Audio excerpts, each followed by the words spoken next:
be talking about today is for quite some time now, I think Pastor Chris started the topic about gospel artists not being paid in a church, because they are working for God, and then why do you expect the church to pay you in as much as you're coming there to minister? If you are calling yourself a gospel minister, it means that you're not supposed to be paid. You're supposed to do the work for the service of God. And it has brought up a lot of controversies with people agreeing. There are some people that actually agreed with him, and there are some that were against it. And then last week again, Pastor Femi Lazarus also came up with the same issue, and then he mentioned that, as a gospel minister, your job is for you to win souls to God through singing, just the same way that pastors win souls to God through the word of God, through the preaching and through their teaching. So your job as a gospel artist is for you to be able to win souls to God. And then he mentioned that there's no genre of music called gospel artists. They're supposed to be known as gospel ministers. So your work is to come and minister, and then you win souls to God. And you are not supposed to get paid for ministering to win souls to God. It's more like you're telling God that, the gifts you gave to me, I'm using it to make money from it. And it has brought up a lot of controversies. Timi Dakolo is number one person that has come out to defend all gospel artists, though he's not a gospel artist. He is a singer, though not a secular singer, but he sings. He doesn't sing gospel song. And then he has come out to say, these people are they have workers, people that are working for them. They have their team members, the band, their instrumentalists, their backup singers, and the rest of it all. And then you expect them to bring these people to your church, and at the end of the day, you're going to pay them. And then he also talked about our spiritual fathers, that are our pastors, getting gospel artists from outside the country, and how much that they spend on these people, how they get to fund them, and then you expect your Nigerian people not to collect money from you. So that's what we're going to be talking about today. I think that's our first story for today. But first, we'll go on a short break. So what is your own take on it? Do you think gospel artists should be paid for ministering in a church? Or do you believe that, it's a service to God and they don't deserve to be paid, so God has to honor them, God will bless them? Thank you for coming, God bless you. Or do you think they deserve to be paid? We'll get to hear your views. Of course, you're going to read out all your views. All you just have to do is send us a message on the numbers that will be showing on your screen. I am Mary Claire King, and I'll be your host for today. I'm alone today, so don't worry, but I have a whole lot packed up for you. Don't go nowhere. We'll be going on a short musical break, and when we come back, we'll be going straight into the business that we have for today. We'll be right back.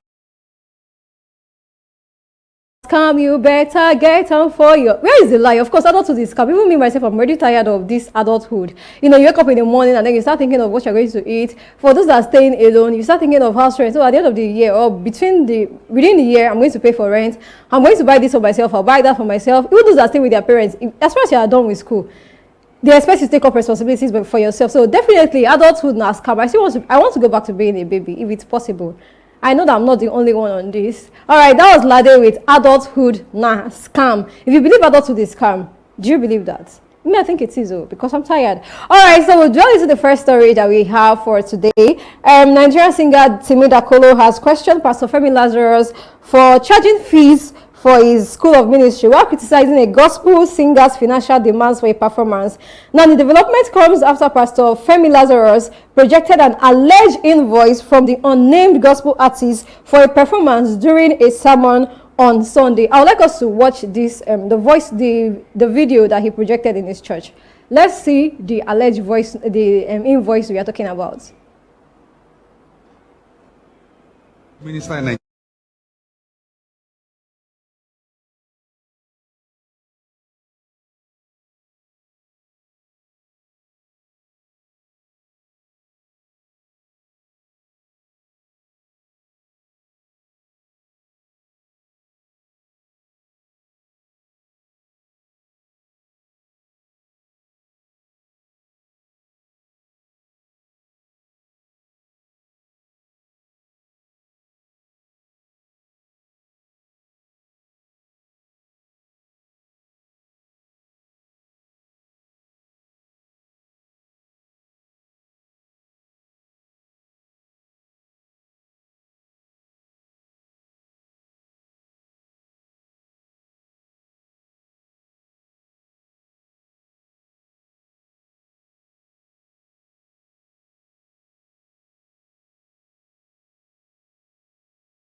All right, welcome back. And from that video, we could see the pastor highlighting the amount of money that the gospel artists charge just to come for administration in the church. I think from the invoice, it was stated that 40 people are going to accompany the minister to the church, and then they have to pay for both their outbound and return tickets. Also, they have to pay for their meal. That's for 3 days, 3 square meal per day, and also they have to pay for. I think they mentioned okay, they will have to pay for their return, that's their outbound and return journeys, and then also it also specified that a minimum of 40 people will be accompanying the person with their travel accommodation covered by the hosting church.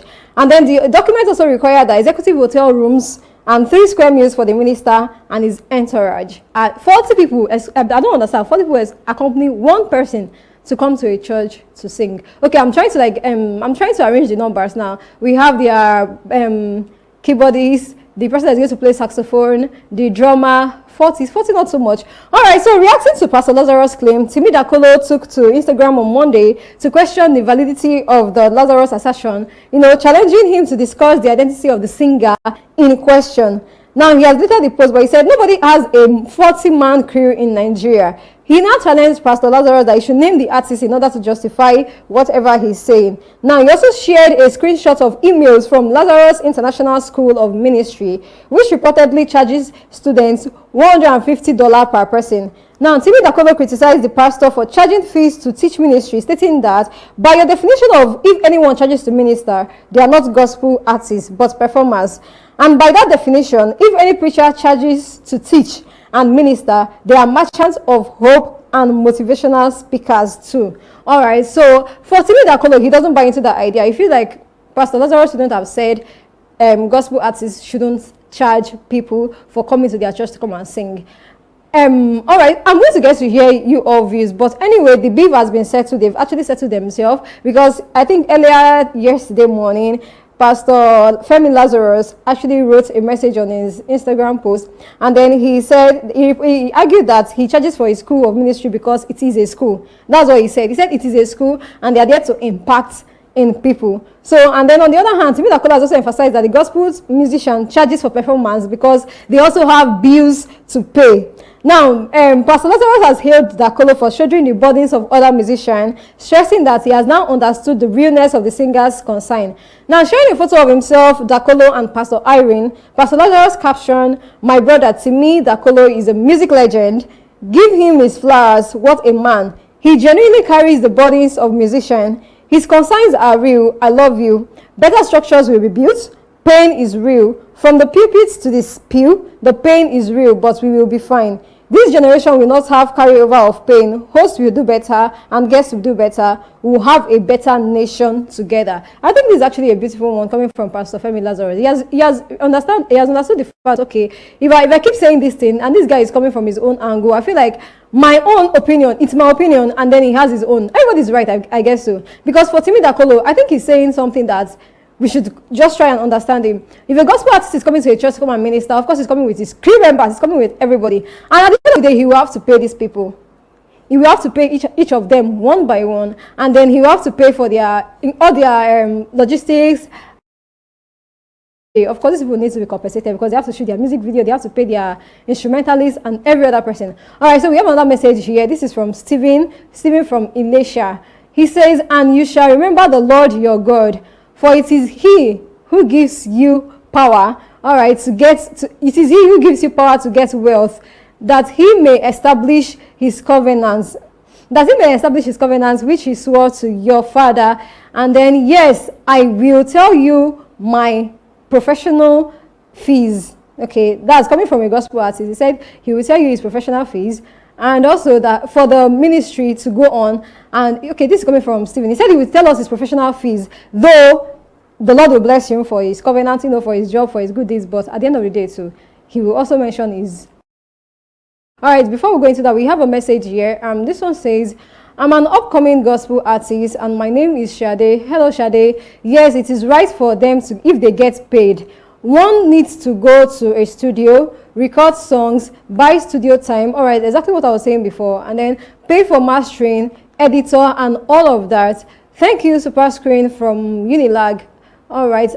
Thank you so much. We really appreciate you for that. Exactly what I was saying. I feel that I said these gospel artists, of course, they spend money in creating a music video for you. Of course, they spend money going to the studio to go and record a song. It's money. So at the end of the day, you expect them. How do you expect them to get back this money if they don't actually get appreciated? Let me put it that way. Let me not say get paid. If they don't get appreciated for going out to cover an event. Message. This person here says, I don't think I want to look unkept to be a song minister. All right, looking good is of the Lord. Yeah, cleanness is next to godliness. Because I can't wear rag to make songs. That will inspire people. All right, if get paid and up to owing, for instance, private jets are will. So yes, they should be paid. This is coming from Ayomide from Igondo. All right, so I was trying to get your message. He said, I don't think I want to look unkept. Okay, to perform a song that gets to make people to get inspired. All right, so what he is saying that, of course, they should get paid if it is necessary. All right, so the last message here we have, this one says, we know a lot of people, gospel artists love to copy the whites. When you see foreigners like Ron Kelly, T.D. Jake, Kirk Franklin owning private jets and big mansions, they have a good market structure and platform. Greed has always eaten deep in our people. This has to severe regulations. I don't get it. So they are trying to copy the whites because they pay them, they have private jet, and of course you start from somewhere to get to a particular place. They are trying to build their own brand, of course, and if they can get to that particular place, I don't think there's anything bad. But I think at the end of the day, the thing should be minimal. Even if you are going to charge, you should know that, okay, I'm charging this church, I know that they can afford this amount of money. Okay. Or if you don't want to charge, you can say, okay, me, I'm fine, don't pay me, but there is something that I need to give. At least I need to give my instrumentalist that, thank you for coming along with me. I don't think it's all about trying to copy the white or